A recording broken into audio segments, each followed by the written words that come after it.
Mais ils étaient tous assemblés là-bas pour comprendre la parole. Et ce jour-ci, Dieu avait fait un miracle, que tous les apôtres qui causaient que grec, ils étaient capables de parler en grec et tout le monde les écoutait dans leur patois divers, dans le passage. Vous pouvez lire le derrière pour mieux comprendre. Mais quand il a donc prêché la parole de Dieu, l'évangile, que l'homme est sauvé par le moyen de la foi et non pas les œuvres. Ce n'est pas les œuvres de la religion. J'ai prêché au village ici hier, certains me parlaient de leur église. C'était comme nous sommes venus leur dire que viens dans notre église. Non, on n'est pas venu faire le client pour l'église. Hein? Dieu ne fait pas le client. Dieu ne connaît pas l'église. Dieu ne connaît pas la religion. Si tu es catholique, bouddhiste, presbytérien ou tout ce que tu peux être, Dieu ne s'intéresse pas dans la religion. Dieu ne s'intéresse pas dans l'église. Tu peux fonder l'église partout si tu veux. Mais Dieu s'intéresse dans ton cœur. La foi en Jésus-Christ. Amen. Alors à ces jours-ci, les gens étaient assemblés là-bas, remplis de diverses croyances, perdus dans la voie de salut. Comment atteindre Dieu? Et les apôtres à ces jours avaient ouvert l'évangile clairement.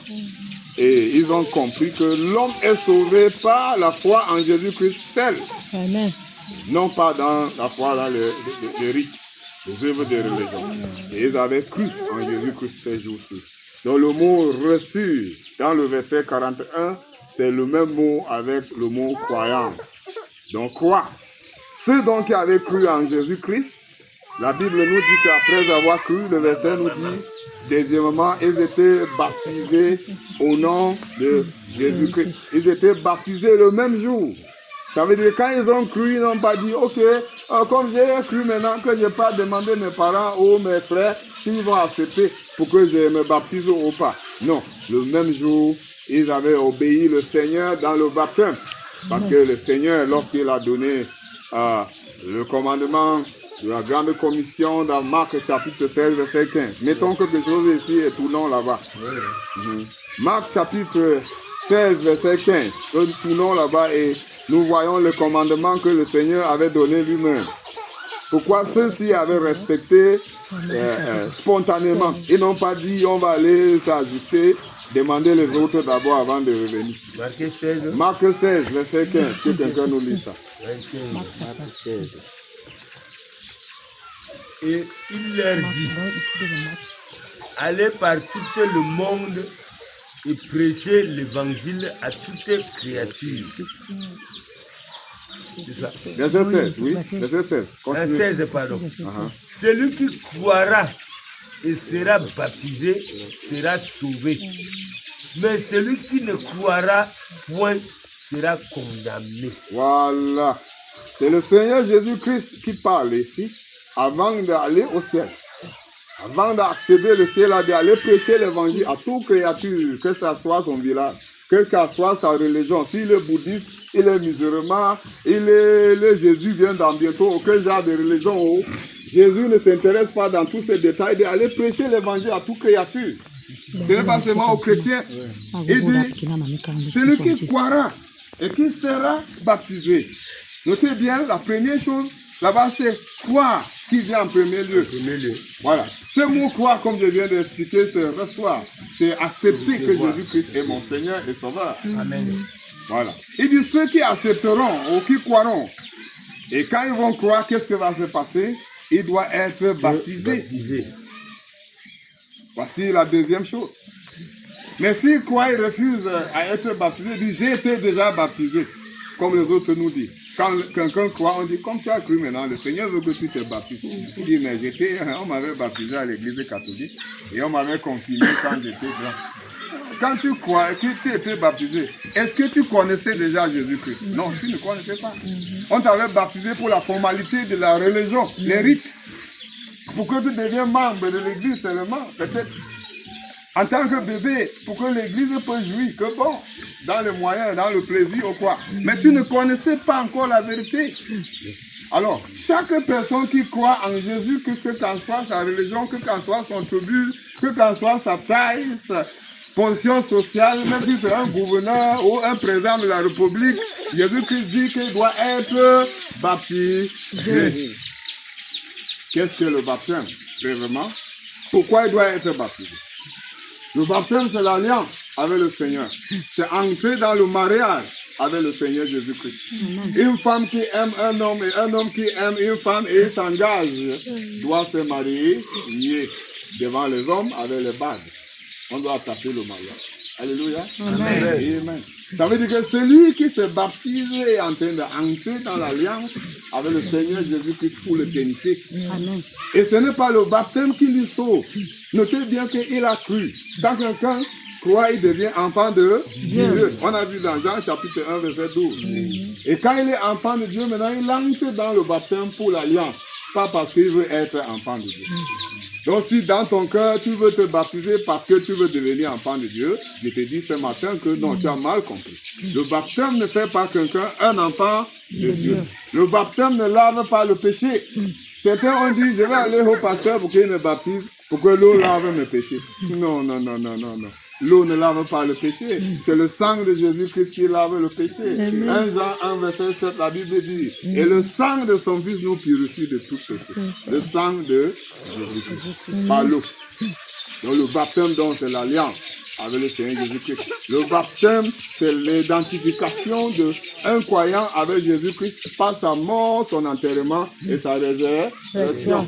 Ça veut dire quand on baptise quelqu'un, on est en train d'annoncer que cette personne que vous voyez, il était mort et enterré avec Jésus-Christ et il s'est ressuscité avec le Seigneur Jésus-Christ. Il s'est ressuscité avec lui ensemble. Et la nouveauté de vie. Amen.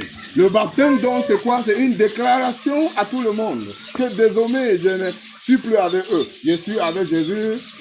C'est la déclaration aux faux amis, au monde. C'est la déclaration au péché. C'est la déclaration à Satan lui-même que je ne suis plus avec toi. Désormais, voici mon maître, c'est Jésus-Christ. Je suis mort, enterré avec lui et je me ressuscite avec lui. Et désormais, je suis avec lui jusqu'à la dernière souffle de ma vie. Amen. Alléluia. Amen. C'est ça alors le baptême dans la Bible. Quand quelqu'un croit, il doit être baptisé. Ce matin, ma première question pour toi avant qu'on ne finisse. As-tu déjà cru en Jésus-Christ? Est-ce que tu as déjà accepté Jésus-Christ comme ton Seigneur et Sauveur personnel? Si tu n'as pas encore accepté Jésus-Christ, qu'est-ce que tu attends? Qu'est-ce que tu attends? Qu'est-ce que t'empêche? Qu'est-ce qui est dans le monde? Les gens meurent partout. Vous voyez les tombes. Vous croyez que vous êtes fort plus que la mort? Non. Même ton argent ne peut pas éviter la mort. Sinon, les gens qu'on fausse, on ne mourrait pas. Le sang est bien cassant dans la banque. C'est la vanité. La vie est vanité. La Bible dit qu'est-ce que sera un homme? Gagner ce monde et perdre son âme sans Jésus-Christ. Pourquoi tu ne crois pas en Jésus-Christ? Qu'est-ce que tu attends? Aujourd'hui, tu peux croire en Jésus. Même maintenant. Tu peux accepter Jésus-Christ même maintenant. Et il va te sauver. Il dit que si tu ouvres ta bouche, tu lui confesses comme le Seigneur et Sauveur personnel. Il va venir dans ton cœur. Et il va laver tous tes péchés. Amen. Et il va t'accepter. Que qu'en soit le péché que tu as commis. Il n'y a pas la qualité ni nombre. Le péché, c'est le péché. Il va te pardonner. Parce qu'il est venu pour pécher et pour te sauver. Donc, pourquoi tu ne pas cru? Le Seigneur te dit ce matin que crois en Jésus-Christ si tu ne crois pas encore. Pour que tu aies la vie éternelle. Et deuxièmement, si tu n'es pas encore baptisé, si tu as cru, pourquoi tu n'es pas encore baptisé? Le Seigneur te dit qu'il faut te baptiser en son nom. Entre dans l'alliance avec le Seigneur, n'attends pas. Parce que manque de baptême démontre que tu n'es pas sérieux. Tu refuses. C'est comme une femme qui dit à un homme que je t'aime, mais je ne peux pas te marier. On va rester. On appelle ça quoi en français? Viens, on reste. Est-ce que viens, on reste peut être appelé le mariage? Non. C'est la même façon qu'un croyant qui dit il croit en Jésus, mais il n'est pas baptisé. Jésus qui lui voit comme un prostitué, non? Un jour, il va partir. Il n'est pas avec lui, il n'est pas sérieux, il n'est pas disciple.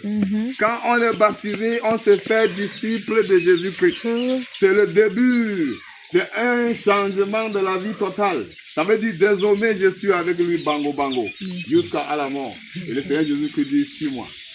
Et commence à t'enseigner avec la douceur, parce que tu lui appartiens. Amen. Quand tu refuses le baptême, tu es un étranger.